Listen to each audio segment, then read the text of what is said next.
Nutrela daily energy, ये पतंजलि का है। कोई उदय होते हैं उस दिन कुत्ते भौंकते हैं वहां पर, हर समय थकावट रहती है, शरीर में बॉडी में शक्ति नहीं है, चल फिर ठीक से नहीं पाते, कमजोरी फील करते। हमारे बॉडी में ऊर्जा होना कितना आवश्यक है। जी नमस्कार, स्वागत है आप सभी का। आचार्य शिवम आपके साथ फिर से जुड़ चुके हैं। तो देखिए, आज हम बात करने वाले हैं ऊर्जा की। मैं इस टाइम धूप में खड़ा हुआ हूँ। धूप का मतलब क्या है कि एक तरह से ऊर्जा का स्रोत है भगवान सूर्य, और भगवान सूर्य के कारण ही संसार में ऊर्जा का निष्पादन हो पा रहा है। आप देख सकते हैं कि अगर सूर्य भगवान ना निकले तो क्या धरती पर प्रलय मच जाएगी। आप सोचिए, कल्पना कर सकते हैं कि अगर 10 दिन तक सूर्य भगवान धरती पर प्रकट ना हो तो क्या हाल होगा। इंग्लैंड में तो अजीब घटना होती है। इंग्लैंड में कई बार क्या होता है कि जब सूर्य निकलता नहीं है लगातार, तो वहां पर जो कुत्ते होते हैं ना, भौंकते हैं। जैसे सूर्य सपोज कीजिए 10 दिन निकल नहीं पाया, अंधेरा हो रहा है, और जिस दिन सूर्य भगवान के दर्शन होते हैं, सूर्य भगवान निकलते हैं, उदय होते हैं, उस दिन कुत्ते भौंकते हैं वहां पर। तो हम बात कर रहे हैं ऊर्जा की। देखिए, ऊर्जा क्या होती है बेसिकली। एक ऊर्जा इस संसार का क्रम है। अगर ऊर्जा ना हो, आप देखिए कि पृथ्वी घूम रही है, किससे घूमती है? ऊर्जा से घूमती है।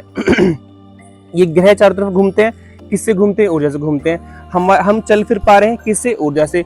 मैं बोल पा रहा हूँ, किससे? ऊर्जा से। ये रिकॉर्डिंग हो पा रही है, किससे? ऊर्जा के थ्रू।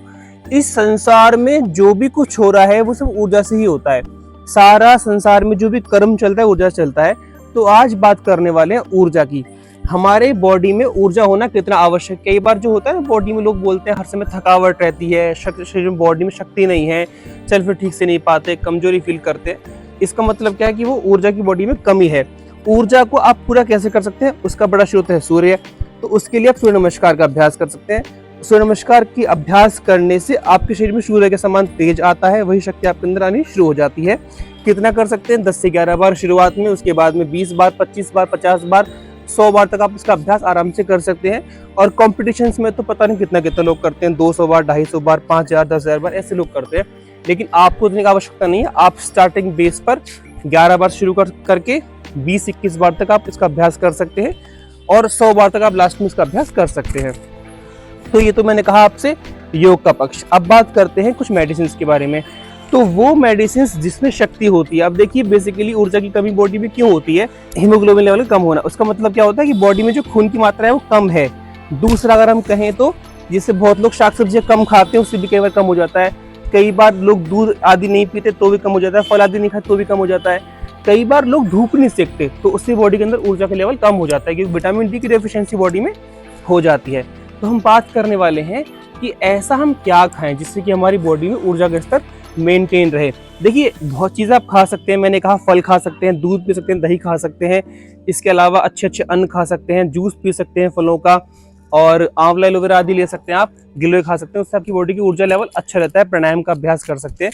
लेकिन साथ में अगर हम बोले कि कोई ऐसी मेडिसिन है, कोई ऐसा टॉनिक है, या कोई ऐसी औषधि है जिसे हम खा लें, तो एक हमारे पास ऐसी औषधि है जिससे आपकी बॉडी के अंदर एनर्जी लेवल मेंटेन रहता है, अच्छा रहता है। वो है हमारे पास न्यूट्रेला डेली एनर्जी। ये पतंजलि का है, कोई स्पॉन्सर्ड वीडियो किसी की नहीं है, सिर्फ मेरा ये पर्सनल रिव्यू है। तो आप इसे खाइए, इससे आपकी बॉडी का जो ऊर्जा का स्तर है ना, वो बहुत अच्छा रहने वाला है। आप देखिए, इस तरह से ऐसे आती है, और इस पे जो प्राइस डला है वो 300 रुपये की। इसमें करीब 30 कैप्सूल्स आते हैं।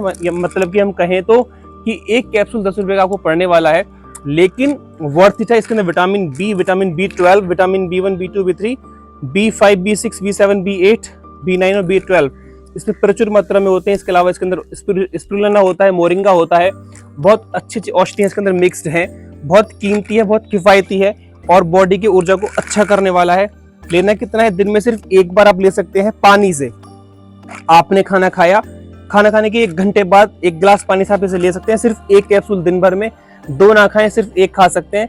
तो इससे आपकी बॉडी का जो ऊर्जा का स्तर है वो बढ़ जाएगा, और आपके अंदर शक्ति का संचार होना शुरू हो जाएगा। लेकिन मैं फिर कहूंगा कि हमारे लिए मेडिसिन सेकेंडरी है, प्राइमरी हमारे लिए योग का अभ्यास है। इसलिए आप योग का अभ्यास को प्रॉपर फॉलो करें। योग के अभ्यास में कोई कमी नहीं छोड़नी, कैसी भी सूर्य नमस्कार खूब करना है, और इसके अलावा कपालभाति, अनुलोम विलोम, सूक्ष्म व्यायाम, आसन, प्राणायाम खूब करिए। आपकी बॉडी की जो ऊर्जा की बॉडी में कमी हो चुकी है वो सारी दूर होने वाली ऑटोमेटिकली। लगातार करना पड़ेगा, लेकिन करिए, क्योंकि लाचार होकर, बीमार होकर आप कैसे जी पाओगे? आप खुद तो लाचार रहते हो, इससे आपको देखकर घर में 10 लोग और दुखी होते हैं। तो आपको वो नहीं करना। आपको बॉडी में ऊर्जा को अच्छा रखना है, शरीर में शक्ति का संचार अच्छे से हो पाए, बॉडी में शक्ति अच्छे से रह पाए, आप खुशी जीवन को जिए। देखिए, जीवन जीना तो खुशी खुशी जीना, उसको क्यों ऐसे दुख में जीना, हर समय रो रो कर कष्टों में जी रहे हैं जीवन।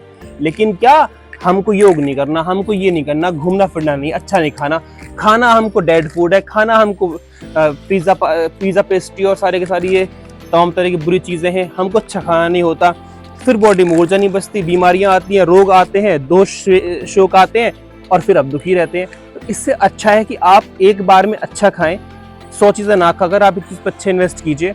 और ये जितने भी हमारी डेड फूड होते हैं, pav bhaji, chilli potatoes, chow mein, pizza, pastries, momos, इनको सबसे बचिए, अच्छा खाइए, हेल्दी खाइए, घी खाओ गाय का। और अभी मौसम है तो अभी इस टाइम पर सर्दियाँ शुरू हो चुकी हैं, ऑलमोस्ट शुरू हो चुकी हैं, तो इस टाइम पर च्यवनप्राश का सेवन कर सकते हैं।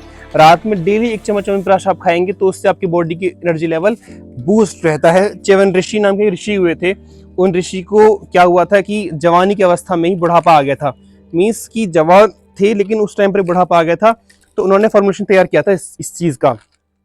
और जब ये तैयार हुआ च्यवनप्राश, तो उनका नाम पर इसका नाम रखा गया च्यवनप्राश, क्योंकि उनका बनाया हुआ था ये।